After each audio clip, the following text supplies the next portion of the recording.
நண்பர்களே, என் தம்பி ஒருத்தவன் ஒரு ஆர்வ கோளாறுல ஒரு பெரிய சம்பவத்த பண்ணிட்டான். அந்த சம்பவத்த கேட்ட உடனே பார்த்தீங்கன்னா, டக்கு நறுக்குன்னு மூக்குலயே 4 குத்து குத்துன்னு போல தோணும்.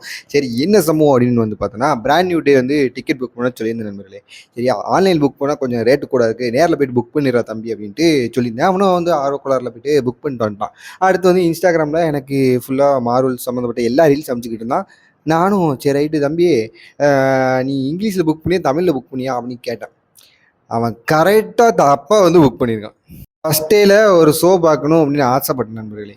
7:30க்கு மட்டும் தான் இங்கிலீஷ்ல ஓட்டுறாங்க.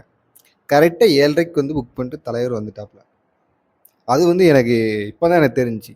அவ்வளோதான் முடிஞ்சுச்சு, சோழியம் முடிஞ்சுச்சு. டிக்கெட்டெல்லாம் அமுச்சு விட்றா தம்பி அப்படின்னு சொன்னோன்னா, அதில ரூல்ஸ் அண்ட் ரெகுலேஷன்ல ரைட்டு நீங்க ரீஃபண்டும் டிக்கெட்டையும் திருப்பி குடுக்க முடியாது அப்படின்னு தெள்ளத்திலேயே போட்டுச்சு. ரைட்ரா படம் பார்க்குற மூடே ஸ்பாயில் பண்ணிட்டான்டா அப்படின்னு நினச்சிட்டு ரைட் ஓகே அப்படின்ட்டு நான் புக் பண்ண தேட்டரோட பேர் பெரிசன் பிளாசா தூத்துக்குள்ள பஸ் ஸ்டாண்ட் பக்கத்துலேயே இருக்கும்.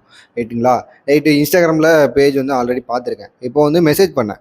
மெசேஜ் பண்ணிட்டு இந்த மாதிரி நாங்கள் தப்பாக புக் பண்ணிட்டோம், ஏதாவது ஹெல்ப் பண்ணுங்க அப்படின்னோடனே அந்த டிக்கெட்டோட டீட்டெயில்ஸ்லாம் கேட்டிருந்தாங்க. நான் உடனே பார்த்தீங்கன்னா இன்ஸ்டண்ட்டாக ரிப்ளை வந்துக்கிட்டே இருந்துச்சு. நேராக நீங்கள் டிக்கெட் கவுண்டரில் வாங்கினா உடனே போங்க, உங்களுக்கு நான் என்ன ஹெல்ப் பண்ணோம் பண்ணி உங்களுக்கு இன்ஸ்டண்ட்டாக முடிச்சு கொடுக்குறேன்ட்டு உடனே போனால் உடனே அன்னைக்குண்டான டேட்டுக்கு அதாவது 10:30க்கு மாத்தி குடுத்தாங்க. அன்னைக்குள்ள டேட்டுக்கு 10:30க்கு மாத்தி குடுத்தாங்க.